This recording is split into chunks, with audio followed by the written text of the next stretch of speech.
In this video, we are discussing some phrasal verbs for any topic जो कि आप अपनी IELTS speaking में use कर सकते हैं. So, look at this phrasal verb crop up. Crop up means appear. So, what things can crop up? Problems crop up, shops crop up, restaurants crop up in a new city. So, जो crop up word है वो हम इनके साथ use कर सकते हैं. Problems के साथ प्रॉब्लम्स अपीयर हो सकती हैं, शॉप्स, रेस्टोरेंट्स. ओके, सो अगर आपको कोई क्वेश्चन इससे रिलेटेड आता है, जैसे फॉर एग्जांपल अगर हम शॉप्स और रेस्टोरेंट्स की बात करें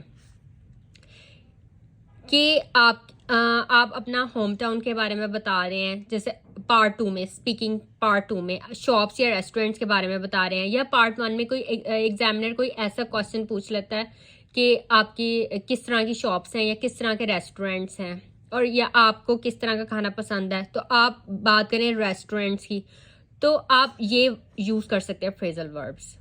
ये वाला फ्रेजल वर्ब यूज़ कर सकते हैं, रेस्टोरेंट्स, क्रॉप अप. अगर आप अपने होम टाउन की बात करें, फॉर एग्जांपल होम टाउन की बात करें कि पहले हमारा जो होम टाउन था इट्स वाज वेरी सिंपल और वहाँ पे ज़्यादा पॉपुलेशन नहीं थी, बट सडनली वो जो है डेवलप हो गया और restaurants crop up in a new city. So this is how you can use this phrasal verb crop up. Okay, phrasal verbs अगर आप यूज करेंगे IELTS स्पीकिंग में, then it would be good for your band scores. Okay, so crop up means appear. Next is nail down. Nail down का वैसे तो meaning होता है to stick something in place, but idiomatically it means to identify clearly. Okay, so आप क्या identify कर सकते हैं by using this phrasal verb? You can nail down the reason, you can nail down the answers, time and date.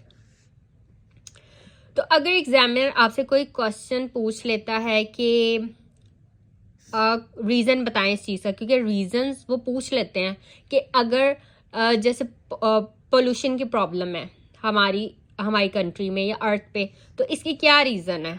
अगर इस तरह से कोई वो क्वेश्चन पूछ लेते हैं तो आप अपने आंसर का स्टार्ट इससे कर सकते हैं. It's hard to nail down the reason, but the main problem is you can say plastic pollution and जो हम trees deforestation is the main problem. Like this you can use this way this phrasal verb. It's hard to nail down the reason, लेकिन फिर आपने एक दो reason बता देनी है कि ये मेन रीजन हो सकती हैं. Next is iron out.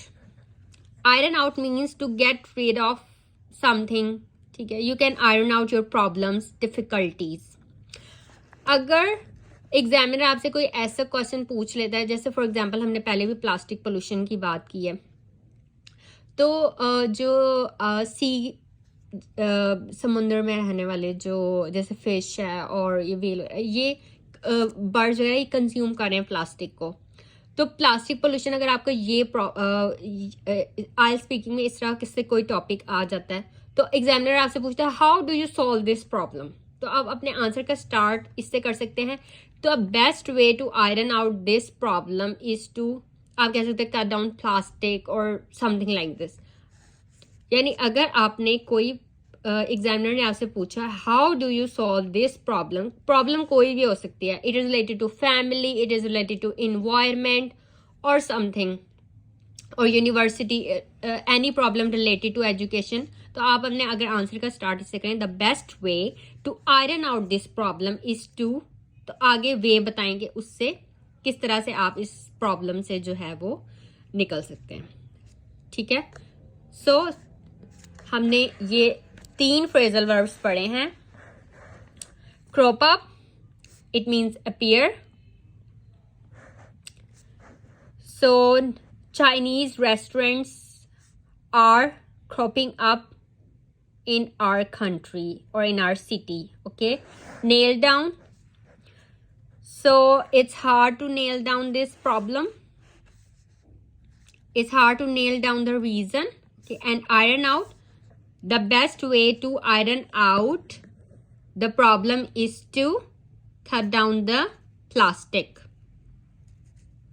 Okay, so first practice these phrasal verbs: crop up, nail down, and iron out. And we will discuss more phrasal verbs in our next video.